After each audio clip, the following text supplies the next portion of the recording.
నమస్తే అండి. కలిస్తే మాట్లాడతాం బయటికి వెళ్ళి. నమస్తే అండి, మీ పేరు? మీ పేరు, ఎక్కడి నుండి కాల్ చేస్తున్నారు? నమస్తే అండి, మీ పేరు? నా పేరు పైడి అండి. పైడి గారు, మీరు ఎవరి గురించి మాట్లాడాలనుకుంటున్నారు? నా గురించి చెప్పండి. మీది ఏ రాశి, నక్షత్రం? జ్యేష్ఠ నక్షత్రం అండి. డేట్ ఆఫ్ బర్త్ చెప్పమంటారా?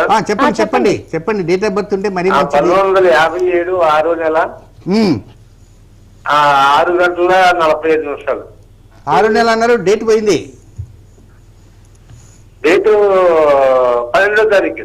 అది చెప్పాలి కదా. 12వ తారీఖు జూన్ నెల 1957 సంవత్సరం. టైం ఎంత అన్నారు? 6:45. ఉదయమే సాయంత్రమా? సాయంకాలం. ఇప్పుడు ఏం తెలుసుకుందాం అనుకుంటున్నారు? హెల్త్, ఆరోగ్యం బాగోదండి. మెయిన్ నాకు బ్రెయిన్ మీద ఫోన్ పెట్టండి, స్థిమిత మాట్లాడతా. ఫోన్ పెట్టేయండి. ఆరోగ్యం ఉంటే జ్యోతిష్య పండితులకు దయచేసి వెళ్ళవద్దు. నిర్మహమాటంగా చెబుతున్నా. ఆరోగ్యం కోసం కావాలంటే అనారోగ్యంతో బాధపడుతున్నారు. జ్యోతిష్ పండితుల దగ్గర పోయి ఈ తాయి తీసుకుందాం, ఆ తాయి తీసుకుందాం, ఉంగరం వేద్దాం, బొంగరం వేద్దాం అని కాదు. మొట్టమొదట వైద్యుడి దగ్గరికి వెళ్ళాలి. కనుక సిద్ధాంతులకి వెళ్ళి ఫోన్లు చేయకండి, సిద్ధాంతుల దగ్గరికి వెళ్ళి కాంటాక్ట్ చేయకండి. మీకు ఆరోగ్యం బాగలేదు, సరిలేదు, అనారోగ్యం వచ్చింది, నేరుగా వైద్యుని సంప్రదించండి. మాలాంటి వాళ్ళని అడిగితే ఏం చెప్తాం? మేము ఏం చెప్తామంటే రాబోయేటువంటి సంవత్సరాల్లో కానీ ఎప్పుడైనా కానీ కొంచెం ఆరోగ్యంలో ఎక్కడైనా తేడా వచ్చేటువంటి అవకాశాలు ఉన్నాయా అనేటువంటి విషయాన్ని మాత్రం మేము చెప్పగలం. ఆ విషయాన్ని తెలుసుకొని, ఓహో సిద్ధాంతి గారు ఫలానా టైంలో జాగ్రత్తగా ఉండమన్నారు, జాగ్రత్తగా డ్రైవ్ చేయమన్నారు, జాగ్రత్తగా తినమన్నారు, ఈ ఇష్టం వచ్చినట్టు రుచిగా ఉందని తిన్నా కూడా ఒక్కోసారి అనారోగ్యాలు వస్తుంటాయి. కనుక అందుకే నేను ఎక్కువ ప్రోగ్రామ్స్లో చక్కటి పదార్థాలతో కూడా పరిహారాలు చెబుతుంటా. కనుక ఇప్పుడు ఎందుకు చెబుతున్నానంటే కాలర్స్ చాలామందికి తెలుసుకోండి. ఎవరికైనా అనారోగ్యం ఉందనగానే సిద్ధాంతి గారికి ఫోన్ కొట్టేద్దాం అనద్దు. మాకు కాదు ఫోన్ కొట్టాల్సింది. వైద్య శాస్త్రం చదివి ఉంటారు. వైద్య శాస్త్రం అది అలోపతిక్ కావచ్చు, ఆయుర్వేదిక్ కావచ్చు, హోమియో కావచ్చు, ఏదైనా వారిని అడగండి. అంతే తప్ప మాలాంటి వారిని దయచేసి అడగవద్దని చెప్తున్నా. గురుగారు, మనం మరో కాలర్తో మాట్లాడదాం. నమస్తే అండి. నమస్కారం అండి. మీ పేరు? నా పేరు సునీత అండి. మా పాప గురించి. మీ పాప పేరు చెప్పండి. శ్రావ్య అండి. కావ్య. ఓకే, శ్రావ్య. పాప రాశి, నక్షత్రం చెప్పండి. కన్యా రాశి, నక్షత్రం చిత్తా నక్షత్రం. ఓకే అమ్మా, ఇప్పుడు మీ పాప శ్రావ్య, చిత్తా నక్షత్రం, కన్యా రాశి. డేట్ ఆఫ్ బర్త్ కూడా ఒకసారి చెప్పండి అమ్మా. Date of birth 1996 December 6th.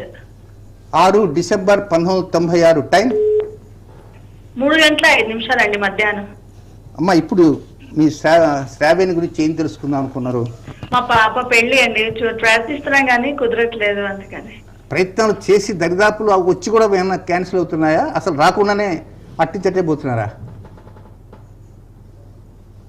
Right, మీరు ఫోన్ పెట్టేయండి, నేను చెప్తాను, ఆన్సర్ చెప్తాను. నేను అడిగే క్వశ్చన్ మళ్ళీ మీకు వినపడకపోవచ్చు, మళ్ళీ నేను దానికోసం చెప్పడం టైం వేస్ట్ కదా. ఫోన్ పెట్టేయండి అమ్మా. ఏం లేదమ్మా, మీరేం ఆందోళన చెందకండి. ప్రస్తుతం ఇంకా కాలేదే అని మీరు దిగులు చెందకండి. యోగం ఉన్నప్పుడే వివాహం అవుతుంది. అమ్మాయికి వివాహం జరుగుతుంది, సమస్యలు ఏమి లేకుండా ముందుకు వెళ్తుంది. గురుగారు, అయితే రాహుకేతువులు ఏ రోజున రాసులు మారనున్నాయి? అయితే ఈ విధంగా మారిన తర్వాత ఈ ప్రభావం అనేది మానవాళిపై ఏ విధంగా ఉంటుంది? రాహువు కేతువు ప్రస్తుతం ఎక్కడున్నారంటే, రాహు వృశ్చిక రాశిలో, వృషభ రాశిలో ఉన్నాడు, కేతు వృశ్చిక రాశిలో ఉన్నాడు. 1.5 years నుంచి అక్కడ ఉంటున్నారు. రేపు ఏప్రిల్లో 12వ తేదీ రాహు అపసవ్యంగా తిరిగే గ్రహాలు కనుక మేషరాశిలోకి రాహు వస్తే కేతువు తులారాశిలో వెళ్ళిపోతాడు. అంటే మొదటి గ్రహం శని మారుతున్నాడు, మనకు తెలుస్తుంది ఏప్రిల్ 29. ఆ తర్వాత ఏప్రిల్ 12వ తేదీ రాహు కేతు మారుతారు. తిరిగి అక్కడ 1.5 years దాకా వాళ్ళు ఉంటూనే ఉంటారు. వాస్తవంగా రాహువు వెళ్ళేటువంటిది ఎక్కడికి? మేషరాశిలో వెళ్ళిపోతాడు. ఆ మేషరాశికి అధిపతి కుజుడు. రాహువుకి కుజుడికి బద్ధ వైరం కనుక ఇప్పుడు శని ధనిష్ఠా నక్షత్రంలో, శత్రు నక్షత్రంలో ఆయన సంచారం ఎలా చేయబోతున్నాడో రాహువు కూడా మేషరాశిలోకి వచ్చాడంటే శత్రుక్షేత్రంలో 1.5 year ఉండాలా. మరి 1.5 year శత్రుక్షేత్రంలో ఉండాలంటే చాలా కష్టం. మనకు తెలియని వారి ఇంట్లో ఒక శత్రువు ఇంట్లోనే ఒక పావు గంట కూర్చొని రావాలంటేనే దడదడలాడుతుంది. అలాంటిది 1.5 year ఎలా ఉండాలా ఏమిటి కనుక మనకు సమయం చాలా ఉంది కనుక నిదానంగా చెప్పుకుందాం.